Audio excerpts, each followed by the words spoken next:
welcome to my channel. I'm Paula and you're watching another review about a product that I got from Shopee. Yes, Shopee-holic nga ako, diba? Anyways, sorry my name. This is a product. This is from Miss Rose. And I got this from their their Shopee shop. And may napapansin ba kayo dito sa highlighter palette na to? May kamukha siya, diba? Yes, parang copycat siya ng Anastasia Beverly ABH Glow Kit. Kaya ko ito binili kasi I want to try it out. Kasi di talaga ako mahilig sa highlighters. Medyo oily kasi ako. So, medyo kailangan maingat sa highlighters kasi minsan pag nasusobra or pag nagtatagal, nagbumuka siyang magmumukhang oily lalo yung face ko. Anyways, kaya ang highlighter ko, isa lang. Yung e.l.f. highlighter lang. Yung e.l.f. highlighter lang and yung highlighter that came with the Emily Edit palette. Yun lang yung mga highlighters ko. I believe made in China to. I tried searching for their website. Wala akong makita. Cruelty-free ba to? Or joke niya lang yan? Ewan. 24 months daw upon opening na pwede yung product. At may manufacturing date and expiration date din siya dito. And listed dito yung mga ingredients. For each shade color or yung each pan. Manufactured date is manufactured in January 2018. Expiry date niya October 2023. Tagal-tagal pa. I got this from Shopee for 166 yata. And maganda naman yung mabilis yung shipping. Dumating siya agad in 5 days. Or Saturday ko siya in order. Dumating siya nung Wednesday. So, mabilis lang talaga. So, eto na yung tsura niya.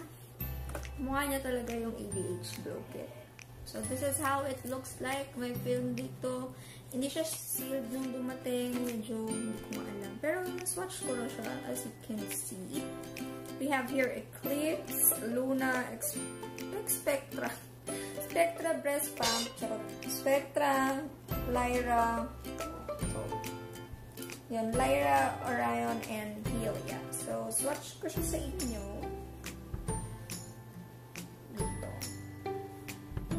Medyo buttery yung buttery yung feeling niya dito. And yan si Eclipse. This is Luna. Yan o, diba? Blinding si Luna. Let's go with Spectra, yung purple. Hindi ako nag-hit hard dito sa pana. Yan. Yan, justify ng camera. Pero maganda siya. And Helia is the white one.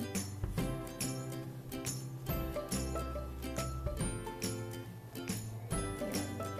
And then Orion is the blue, light blue color. Hindi ko alam paano ko ito gagamitin. Kasi hindi talaga ako nag-highlighter. Wow. And then Lyra.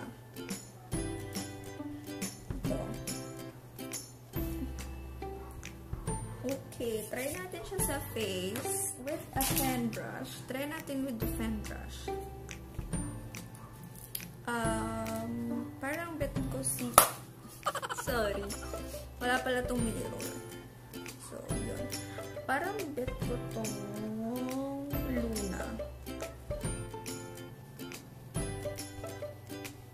Oh, ganda nga, oh.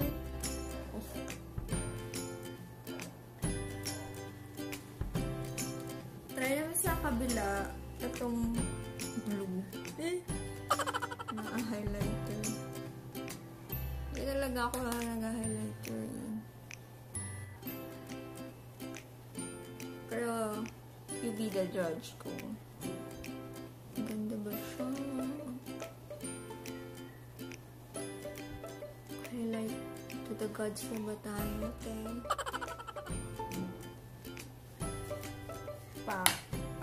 Parang di naman siya blue nung lumabas. Ang bet ko pa rin to. Ay, ang ganda. Oh my God. Wow! Hindi pa ito nagamit. Niswatch ko lang talaga siya. Ang ganda pala itong fine brush. Highlight the cheekbones. Okay ba? Wow! Ganda ba? Ganda ba siya? Ganda? Feeling ko, mas maganda itong Lyra sa cheeks, no? Feeling ko lang. Pero try natin itong Hylia sa brow bone.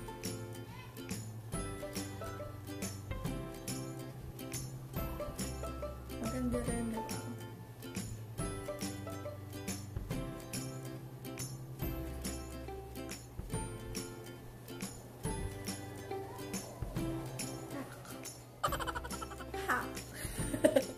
Gusto ko yung blue.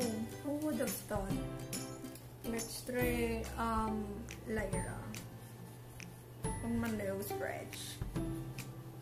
Let's see. It will give me instant nose. Instant nose. Instant nose. Takot ako sa gantong colors yung highlighter. Medyo overwhelming for me.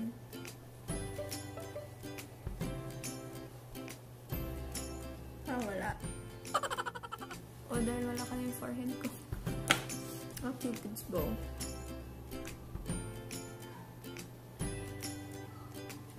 Ganda. Ngayon natin sa lipstick ko.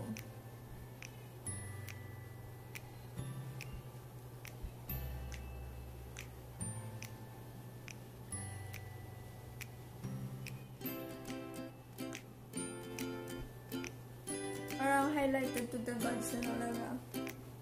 Hindi lang kita. Dahil sa light. Pero, yun o. Ang ganda niya, no? Yan o. Wow!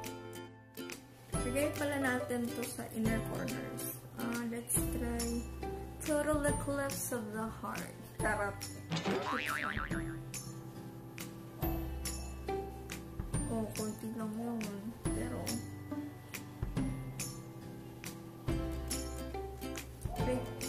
obra. Now for the final thoughts on the product. For the price, okay na yung packaging for me. Kasi again, 155 lang ito. And malaki din yung pants. Parang hindi ko naman ito mauubos. We'll see. Pero maganda siya. Maganda siya for the price. Again, hindi ko lang sure kung kung may FDA approval ba to or whatsoever. Kaya, use at your own risk. Hindi ko naman masasabing fake makeup siya. Kasi, may sarili siyang brand tapos, ginaya niya lang si TBH. So, more of like copycat makeup siya. Although, I don't have anything against China products. Kasi, hindi nga siya ayon sa ating Philippine law or health standard. So, medyo cautious lang tayo doon. If you have sensitive skin, try to do a patch test first. See if magre-react yung skin mo doon sa product. But again, you should do that with every product that you're going to try on your skin. For me, I really don't have any kasi na-search ko siya before. I really don't have any bad experience about it in terms of skin reaction. Wala akong ganun. And hindi sensitive yung skin ko, mind you. What else? Yung pigmentation niya ang ganda. Ay, nabura ko na pala. May pa pala yung iba. Pag napadami lang, medyo parang choky siya. Choky. It's best to use it with a fan brush. Pansin ko, parang mas maganda siya pag fan brush. I will link the Shopee store down below. Thank you so much for watching my videos. We hit 50 subscribers today. Small wins for others. Pero sa akin, sobrang thankful po ako doon sa 50 subscribers na nag-subscribe. And yeah, see you all again on my next video. Bye! Don't forget to be good to one another.